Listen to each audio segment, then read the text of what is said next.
Agora mall આંગણવાડી ખાતે સગર્ભા માતાઓને કીટ વિતરણ અને કિતાબઘર લાઇબ્રેરીનો અનોખો પ્રયોગ। મંગલ પાંડે રોડ સ્થિત અગોરા મોલ આંગણવાડી ખાતે નિકીરકર ફાઉન્ડેશનના સહયોગથી સગર્ભા માતાઓને પોષણ કીટ વિતરણનો કાર્યક્રમ યોજાયો હતો, જેનાથી અત્યાર સુધી 1100થી વધુ માતાઓ લાભાન્વિત થઈ છે।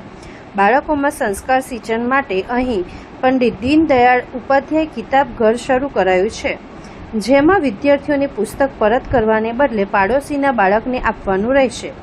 એસી, કમ્પ્યુટર અને ટીવી જેવી અદ્યતન સુવિધાઓ ધરાવતું આ કેન્દ્ર અગાઉ નોંધાયેલા 7 બાળકોને સ્વસ્થ કરી હવે સંપૂર્ણપણે કુપોષણ મુક્ત બન્યું છે। સંચાલકો અને સેવાભાવી મિત્રોના પ્રયાસોથી આ મોડેલ આંગણવાડી પ્રેરણારૂપ બની છે।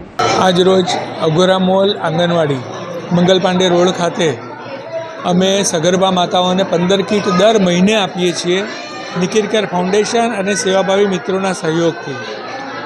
કુલ 1100થી વધારે માતાઓને કીટ આપી ચૂક્યા છીએ। આ આંગણવાડીમાં વિવિધ એક્ટિવિટીઝમાં નાના બાળકોની સ્પેશિયલ લાઇબ્રેરી ચાલે છે, પંડિત દીનદયાળ ઉપાધ્યાયજી કિતાબઘર, જ્યાં આંગણવાડીના બાળકના પેરેન્ટ્સ વાર્તાની ચોપડી લઈ જાય અને એક વાર્તા દરરોજ પોતાના બાળકને કહે, જેનાથી બાળકમાં સંસ્કારનું સિંચન થાય। કારણ કે વાર્તા એટલે કોણી? ડૉક્ટર શ્યામાપ્રસાદ મુખર્જી, પંડિત દીનદયાળ ઉપાધ્યાયજી, શિવાજી મહારાજ, રાણા પ્રતાપજી, કૃષ્ણ ભગવાન, રામ ભગવાન, આવી બધી વાર્તાની સ્ટોરી હોય છે, જે બાળકોને દરરોજ જાણવા મળે છે। મુખ્ય કારણ એ છે કે આપણે આપણા માતા પિતા પાસેથી વાર્તાઓ સાંભળી છે, પણ આપણા બાળકોને આપણે નથી કહી શક્યા।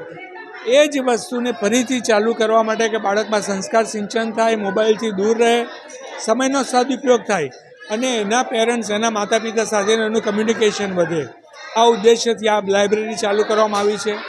માતા પિતાએ લઈ ગયેલી ચોપડી પણ પાછી નથી આપવાની, એ શરતે લઈ જવાની છે, એમને બાજુના ઘરે આપવાની છે, કે જેનાથી આ કિતાબઘરના સંસ્કાર સિંચનનો પ્રચાર અને પ્રસાર પણ થાય।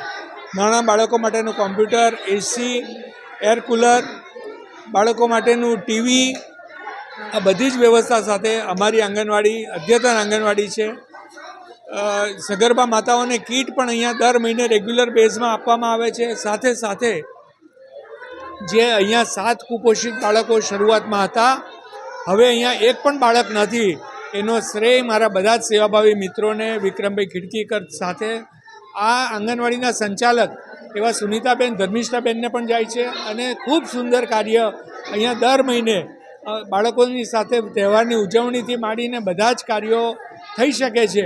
એના માટે આ વિસ્તારના સર્વે નાગરિકો, આંગણવાડીના ઇન્ચાર્જ અને મારા સેવાભાવી મિત્રોનો ખૂબ ખૂબ આભારી છું।